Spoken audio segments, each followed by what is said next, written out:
નમસ્કાર, હેડલાઇન ન્યૂઝમાં આપનું સ્વાગત છે।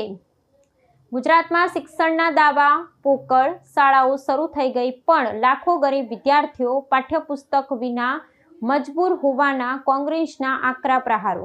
પ્રદેશ કોંગ્રેસ સમિતિ ખાતે આપ સૌ પત્રકાર મિત્રોનું સ્વાગત છે।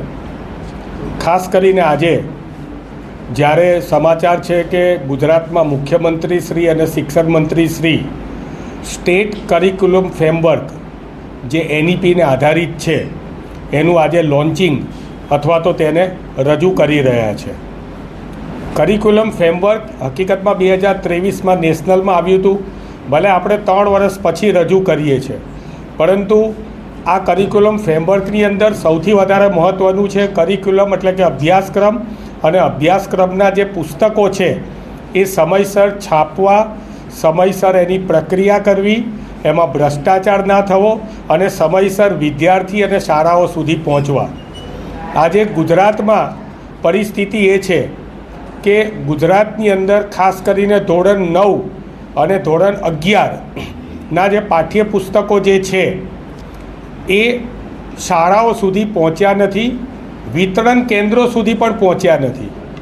આજે મારી જોડે જે પાઠ્યપુસ્તક મંડળના આંતરિક સૂત્રોએ જે માહિતી આપેલી છે એ પ્રમાણે કુલ 34 અલગ અલગ જિલ્લાઓના જે સેન્ટર છે, અમરેલીથી લઈને બોટાદથી લઈને છોટાઉદેપુર, મહેસાણા, આણંદ, સુરેન્દ્રનગર, અમદાવાદ રૂરલ, અમદાવાદ, પાટણ, જામનગર, આ બધામાં આ દરેકમાં ખાસ કરીને 208 વિતરણ કેન્દ્રોને રૂટ છે। આ 208 વિતરણ કેન્દ્રની અંદરથી માત્ર 15 અને 2 ગઈકાલે 2 પહોંચ્યા। ગઈકાલ 16 તારીખની મારી જોડે જે એમના આંતરિક સૂત્રોની માહિતી છે, ડેટા શીટ છે, એમાં 208માંથી 193 વિતરણ કેન્દ્રો ઉપર પુસ્તકો પહોંચ્યા નથી। અને આ પુસ્તકો જ્યારે ના પહોંચ્યા હોય ત્યારે ભૂતકાળમાં શાળા ચાલુ થઈ જાય એના 1 મહિના પહેલાં પુસ્તકો વિતરણ થઈ જતું હતું। આજે શાળા ચાલુ 6 જૂને થઈ, આજે 10 દિવસ થયા, હજી સુધી ગરીબ બાળકોને, સરકારી શાળામાં ભણતા બાળકોને, SC STના બાળકોને, આદિવાસી શાળાના બાળકોને પુસ્તકો મળ્યા નથી। શિક્ષકોને કોર્સ મોકલી દેવામાં આવ્યો છે, પરંતુ કોર્સ બાદ એને ભણાવવા માટે જે પુસ્તકો હોય એ પુસ્તકો નથી। વળી સૌથી વધારે આશ્ચર્યજનક બાબત તો એ છે કે બજારમાં રૂપિયાથી વેચાતા પુસ્તકો અવેલેબલ છે, એટલે કે જેની જોડે પૈસા છે, રૂપિયા છે, એ લોકો રૂપિયા ખર્ચીને પુસ્તકો મેળવી શકે છે, પરંતુ જેની પાસે રૂપિયા નથી અથવા તો જે હકીકતમાં આપણા બંધારણમાં લખ્યું છે કે શિક્ષણ એ મૂળભૂત અધિકાર છે, સરકારી શાળાઓને ગ્રાન્ટેડ શાળાઓની અંદર શિક્ષકો અને વિદ્યાર્થીઓ સુધી જે વિના મૂલ્યે જે પુસ્તકો પહોંચાડવાના હોય એ પુસ્તકો પહોંચ્યા નથી। અને આંતરિક સૂત્રોએ એમ પણ જણાવ્યું છે કે હજી સુધી પુસ્તકો છપાયા પણ નથી। તમે વિચાર કરો કે લાખો વિદ્યાર્થીઓ સુધી પુસ્તકો પહોંચ્યા ના હોય, ધોરણ 9 અને 11ના પુસ્તકો છપાયા પણ ના હોય, આવા સંજોગોની અંદર નેશનલ કરિક્યુલમ ફ્રેમવર્કને આધારિત સ્ટેટ કરિક્યુલમ ફ્રેમવર્ક માનનીય મુખ્યમંત્રી શ્રી રજૂ કરે, પરંતુ ગુજરાતની વાસ્તવિકતા તો એ છે કે હજી સુધી વિદ્યાર્થીઓ સુધી પુસ્તકો પહોંચ્યા નથી।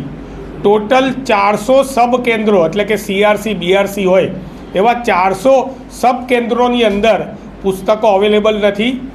જે પુસ્તકો જ્યાં મળે છે, વિનામૂલ્યે નહીં પણ પૈસાથી રોકડા મળે છે, એ પુસ્તકોમાં પણ 1 થી 20 નંબરના પેજ હોય, પછી 20 નંબરથી સીધો 114 નંબરનું પેજ ચાલુ થઈ જતું હોય, પુસ્તકોના કાગળની ગુણવત્તા નબળી હોય, છાપકામની ગુણવત્તા નબળી હોય, આવા પ્રકારની અસંખ્ય ફરિયાદો પણ જ્યારે મળી છે ત્યારે માનનીય મુખ્યમંત્રીશ્રી આજે જ્યારે સ્ટેટ કરિક્યુલમ ફ્રેમવર્ક અને શિક્ષણ મંત્રીશ્રીઓ રજૂ કરે ત્યારે પ્રદેશ કોંગ્રેસ સમિતિ તરફથી અમે માંગ કરીએ છીએ કે આ પુસ્તકો શા માટે હજી સુધી ગરીબ વિદ્યાર્થી સુધી વિનામૂલ્યે જે પહોંચવાના છે ધોરણ 9 અને 11ના એ પહોંચ્યા નથી। આના માટે કોણ જવાબદાર છે, કયા અધિકારીઓ જવાબદાર છે, કયા મંત્રીશ્રીઓ જવાબદાર છે, તેના ઉપર સંપૂર્ણ તપાસ કરીને કાયદાકીય પગલાં લેવામાં આવે। હજી અમારી જોડે કેટલાક આંતરિક સૂત્રોએ અમને આ બાબતમાં પણ ઘણો મોટો ભ્રષ્ટાચાર કાગળની બાબતમાં થયો હોવાનું પણ કહેલું છે, પરંતુ જ્યાં સુધી સાચી માહિતી ના મળે અમે હજી પણ એ માહિતી સંગ્રહિત કરી રહ્યા છે. જેવી પણ આ માહિતી પણ મળશે ત્યારે આ પુસ્તકો ગરીબ વિદ્યાર્થી સુધી નહીં પહોંચવાના કારણો શું ભ્રષ્ટાચાર તો નથી ને, એ બાબતે પણ આગામી દિવસોની અંદર કોંગ્રેસ પક્ષ એ દૂધનું દૂધ અને પાણીનું પાણી કરીને સત્યની રજૂઆત કરશે.